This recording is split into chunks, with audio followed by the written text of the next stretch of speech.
Tonight, Rangers entertain managerless Aberdeen, tonight led by Peter Leven, who takes interim charge for the double-header between these two sides. Of course, Celtic unfortunately parted company with Wilfred Nancy, and Martin O'Neill is back in that hot seat until the end of the season. It was one of my happiest days as a Rangers supporter when he left in the early mid-2000s. But just like what Ian Talks About Rangers said, that's Ian Talks About Rangers, all one word. There's a plug for you. We have to focus on ourselves. We're in a position to push on, so 3 points is once again and always required. To agree with Ian, the only change I'd make is drop Asgard for Diomande. Can Shermiti now hit the goal trail after making the striker berth his recently? Tavernier returns in place of Sterling and Diomande comes in for Asgard.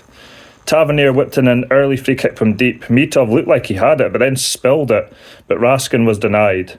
Fernandez heads in the opener for Rangers in 11 minutes from the corner, actually.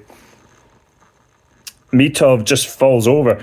It's funny because when I seen the ball kind of go in, I seen the keeper go down, I didn't celebrate because I automatically thought, oh, well, VAR is going to rule this out. But he just fell over. He's an absolute shocker. It wasn't from that, it was from something else. But anyway, Aberdeen should have been level, ball over the top. Bilalovic was through on goal, but a heavy first touch allowed Butland to collect. It kind of hit off his knee, and Rangers got away with that one. Fernandez this time has to clear. Barham was almost in at the other end, but he couldn't quite get the shot off. Nisbet was through on Rangers' goal, and rather than shooting himself, he tried to find a strike partner, and the chance went a begging. Tavernier tries to catch out Mitov from the free kick, but he tips it over.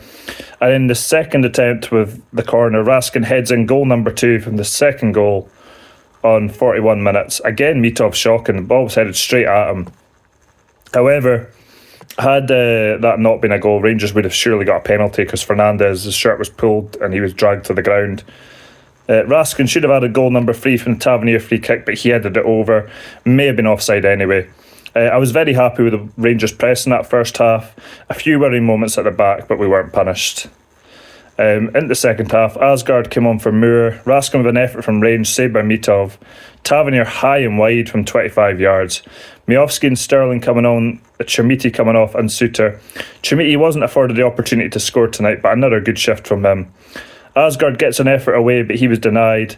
Nisbet comes very close with a header, but Butland tips it behind. It may have been going wide, to be fair. And then Pavara heads over from the resulting corner. Aberdeen on top just after the hour mark, looking for a way back into the game. Gassam fired wide from distance. Diomande coming off injured. He was outstanding tonight, in my opinion, and he was a difference maker on Saturday. Danilo was due to come on. Good defending by Sterling to save the day for Rangers. 20 minutes remain in the Ibrox. A goal for Aberdeen would cause a nervy finish here. Some excellent football by Rangers, and Raskin denied by a brilliant save from Mitov. It looked for all the world like he was going to score, but Mitov tipped it round the post. Carlson threw on goal after Rangers lost possession. Armstrong put the Swedish winger through, but he took a touch and that allowed Fernandez to get back in. Danilo had a strike straight at Mitov. Barron coming off at Aarons. Once again, Barron was outstanding tonight. A good win for Rangers, fairly routine in the main, but I think we need to talk about Miovski. The difference when he came on for Chermiti in Rangers' performance, there was a huge drop-off. Like Chermiti, although he didn't score tonight or really had the opportunity to score tonight, he was involved, he led the line. Miovski came on and didn't really offer anything. I mean, at least when Danilo came on, there was a wee bit of effort from him. I mean, he didn't really kind of do much, so... I mean, I'm not suggesting we get rid of Miovski in January, but I'm suggesting in the summer I think there may be going to be a decision need to be made, because you're thinking maybe that's him hitting the kind of goal trail when he had that couple of goals, then he got injured, and since then, you know, he's coming back to just not really kind of doing much. And Chermiti, to be fair to him, he's taken that opportunity, and at the moment is Rangers' undisputed first choice centre forward, because he's put the work in, and you know, that's 4 back-to-back games he's done well. He played well in St Mirren.